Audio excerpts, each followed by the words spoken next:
Hello, and welcome to this module about public health. My name is Daniel Tvetin, and I will be your teacher in these videos. This first video answers the question, what is public health? So if you are not very familiar with the term public health, this video will give you an introduction. In this video, we are going to discuss the difference between clinical medicine and public health. Both are concerned with helping patients to live happy lives, helping people in the community to be healthy, but they take a slightly different approach. Also, in this video, we will discuss some of the specific benefits that public health brings for patients and for their communities, and we will discuss why public health matters for you as a healthcare worker in Cambodia. What is the difference between clinical medicine and public health? Well, here I have a chart for you that highlights some of the differences. Clinical medicine focuses on one patient at a time. For example, when a patient comes into the emergency room because they have been vomiting and have diarrhea, they come to the doctor to seek care for themselves.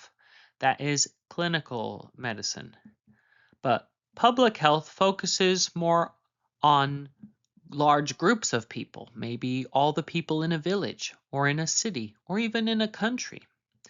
And so an example of public health might be if the community health workers notice that a lot of people in a certain village are getting vomiting and diarrhea, they're getting sick. And so they go to study which water sources people are drinking from, because maybe there is an infection, maybe there's bacteria in the water that's making people sick, or maybe something else is making people sick.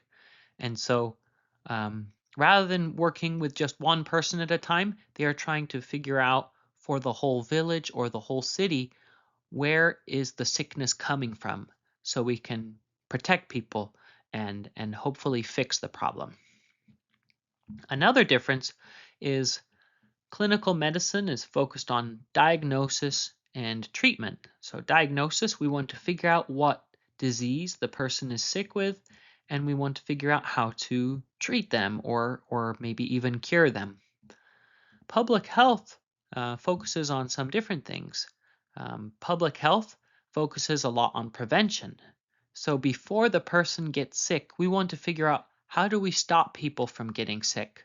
How do we stop the disease from spreading to other people? What are the risk factors for this disease, and how can we reduce people's risk for the disease? Also, public health focuses on surveillance. And surveillance means that we gather lots of data and information about the people we're serving, whether it's people in a village, in a city, or in the whole country of Cambodia. We gather lots of data to track and measure how disease is spreading and which people are getting the sickest, so we can make plans of how to help them. So rather than, like clinical medicine, rather than focusing on one person and treating the one individual, public health tries to study the whole population and figure out where the sickness is and tries to help treat the whole group of people. Another difference is clinical medicine often occurs after symptoms appear. For example, if someone is having nausea and they're throwing up and having diarrhea, once they have those symptoms, they get worried and so they go to the doctor. Whereas public health often takes action before people get sick. For example, if community health workers are testing water supplies to see if they are clean from bacteria, they can test that before people get sick to try to protect people from getting sick in the future, or to protect more people before they can get sick. And clinical medicine asks, how do I treat this one patient in front of me? Whereas public health asks, what is making this community of people sick?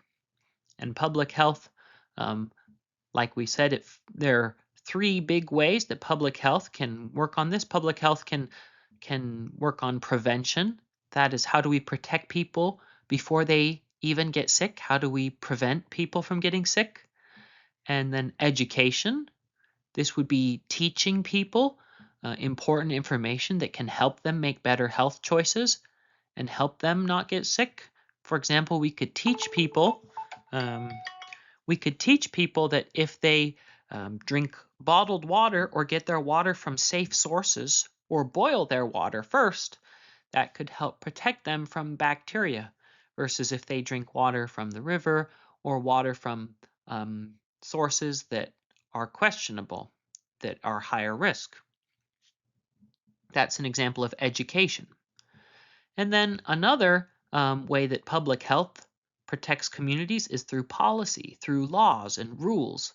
For example, maybe the government could give funding and give money so that the public health workers can go around to different villages and track who is getting sick, who is getting nausea and vomiting and diarrhea, and track, are they washing their hands, where are they getting their water from, and track this information and then teach people what to do to prevent them from getting sick.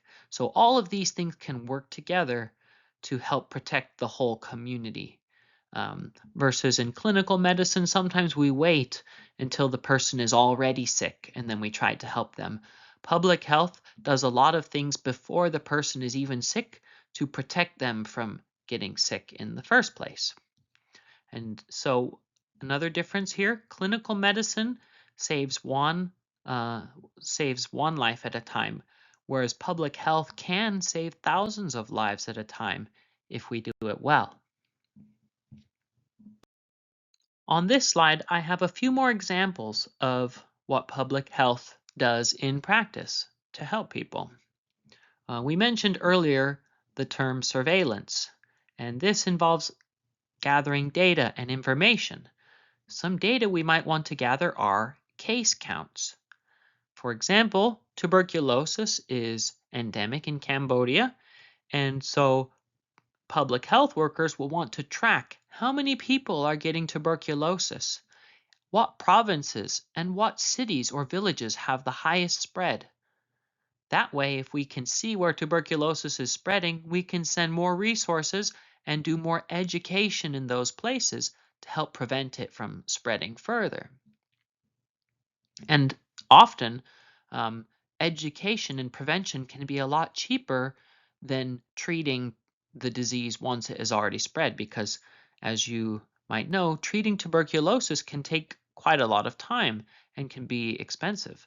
And so if we can track where the disease is spreading and then prevent it early, we can maybe save money down the road, and we can protect more people from getting sick. What I said also relates to monitoring trends. Maybe we notice that this season the number of dengue fever cases is increasing a lot, and it's going up very rapidly. That could trigger us to alert providers that maybe there is a new dengue fever outbreak happening this season. We could warn people about using mosquito nets, and we could prepare our providers to be able to handle the increasing number of patients that might be coming soon. Also, if we track diseases, we can find out which people are affected by the disease the most. Maybe we can find that people of a certain age are more likely to get this disease, and so we can be extra careful to try to teach those people how to prevent the disease, or we can be quicker to recognize if they are getting the disease. Now, all of this tracking and studying the disease in the population of the people we're helping, that helps us to prevent the disease. And there's many ways we can prevent. And in video number 3 of this module, we will talk about different levels of prevention: primary prevention, secondary prevention, and tertiary prevention. So in a later video, we'll talk about all these different ways we can prevent disease.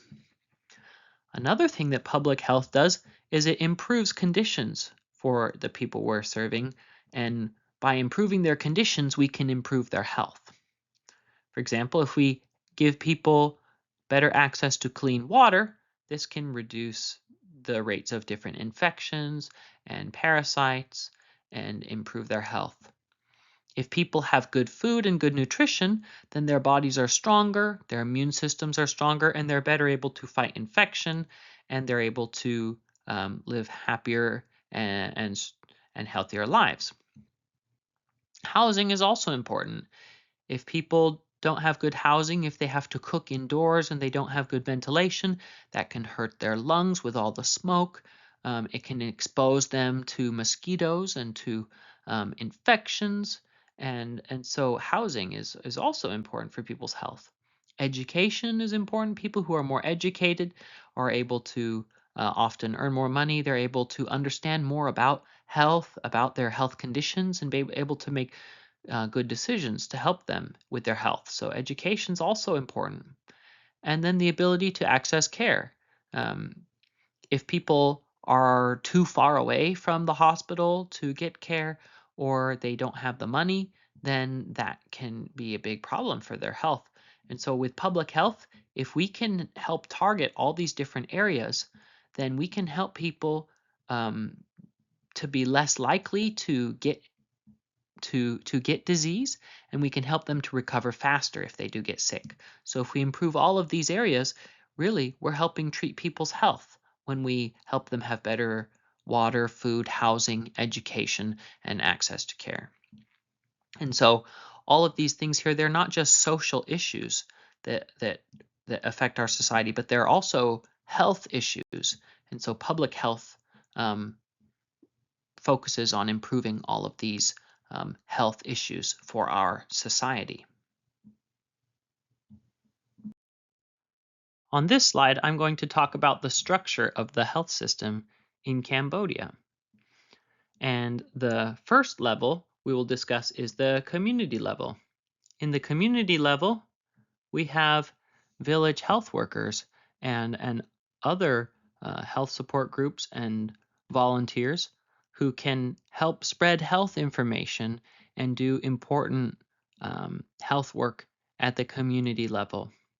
Now, the strength of these people is that they can often reach patients in their own villages, close to their own home, and also if patients get sick, they might be the first point of contact where patients go to get help. And so some services that these people can provide is they can provide health education, they can teach people about their health, they can check for common health conditions, and they can help patients know where to go if they need more health care. Another level that's very important for public health is the primary level of health centers. There are a lot of health centers in Cambodia, and at these places, people can receive primary care. They can go when they are feeling healthy to get a checkup for a doctor to evaluate them and check to see if they have any health conditions they should be worried about. And the doctor can check to see do they have high blood pressure? Do they have diabetes? Or do they have other problems that they can start to treat now to protect them from worse health in the future? At these health centers, people can also get vaccinations, and the vaccines can prevent from sickness in the future, both for you and for your children. And the health centers can also work with mothers who are pregnant or who have recently had a child to help get the best health outcomes both for the mother and for the child as well. So these two levels here are very important for public health. Now, when people get really sick and they need more complex or more specialized care, then they might need to go to a higher level of care, such as the secondary or tertiary health centers. An example of a secondary center might be a district or a provincial hospital. For example, if a patient lives out in Boyd Bight or lives close to the Thailand border up north in Cambodia, then if they need surgery, they would probably travel to Battambang Provincial Hospital or to the Siem Reap Provincial Hospital where they can get surgery. because there are only a few hospitals in that part of Cambodia that can do surgery. Also, if someone is very sick and they need very complicated care, then they might go there for that health care. And then finally, if someone needs even more advanced care, in the city of Phnom Penh or in other countries like Vietnam or Thailand, there are hospitals that can provide even higher levels of advanced care and have specialized equipment and tools and training for that. But when only a few people make it to this level of needing the very specialized care, most most of the work that is done happens in the upper two levels. And if we can do a really good job in these upper two levels, we can help prevent a lot of people from getting so sick that they need to go to the lower levels. So if we do a good job of taking care of the health of our people, then fewer of them will need to get the more advanced levels of care. And that can help protect the health of the people, and it can help save money for them, because this type of healthcare is very expensive. But so it's very expensive to get this type of healthcare, but this type of healthcare is a lot more cheap. All right, we're almost done with this video. To finish up, right now I have a practice case for you. We're going to read an example of a patient in Cambodia, and then I want to hear your ideas about how public health could have protected this patient from the horrible accident that happened. In this example, we have a farmer who's 52 years old. He works hard, he seems healthy and very strong, but one morning he collapses from a stroke and he falls to the ground. And so his family rushes him to the hospital. But sadly, at the hospital, he passes away, he dies. And the doctors explain that this patient, he probably had high blood pressure for many years, and silently, without anyone knowing, his high blood pressure was damaging his blood vessels in his body and in his brain. And this is what eventually led to him having a stroke. And so I want to ask you, what could have been done to prevent this stroke from happening? Do you have any ideas from what we talked about today in the video about public health?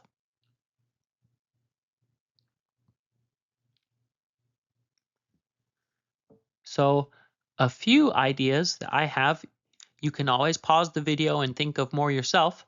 But a few ideas I have is one, um, we could have made a policy where the community health workers went out to visit people in the villages to check their blood pressure. And we could check the blood pressure of many people, and it would be very cheap. It only takes a few minutes to check someone's blood pressure. And after checking people in the community, if someone has very high blood pressure, they could warn them about it and teach them what it means to have high blood pressure. The community health workers could also teach these people what types of foods to eat that can help them to have a healthy blood pressure and what foods to avoid. They could also teach them about the dangers of drinking alcohol, which can raise your blood pressure, and also the dangers of smoking, which can damage the blood vessels in your body and increase your chance of having a stroke. These health workers could also talk about the importance of exercise and how this keeps the body healthy and can lower our blood pressure.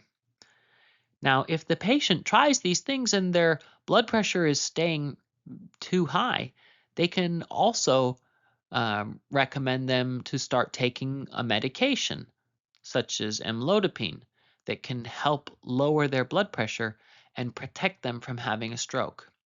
And so maybe this man, if years before a community health worker had measured his blood pressure and found out he had high blood pressure, Then he could have changed his diet. If he was drinking alcohol and smoking, he could try to stop drinking alcohol, stop smoking. He could take medicine to help lower his blood pressure, and then all these things would protect him from having a stroke.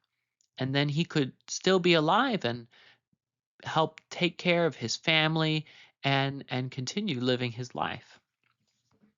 And so this is an example of how public health can make a difference um, in the life of a patient, a person in the community. All right. Thank you so much for your attention to this video. I hope that it was helpful. If you have any questions or recommendations, please leave a comment on this webpage at the bottom of the webpage. And just as a final takeaway, if you just remember one thing, you can remember that public health asks why populations are getting sick. And then public health tries to act before the damage is done to protect people before they get sick or suffer life-threatening injury or illness. And you maybe have heard the saying that an ounce of prevention is worth a pound of cure. That if we can prevent something from happening, that is a lot better than acting after the damage is done. And that is a very important idea in public health. So thank you, and I hope this video was helpful.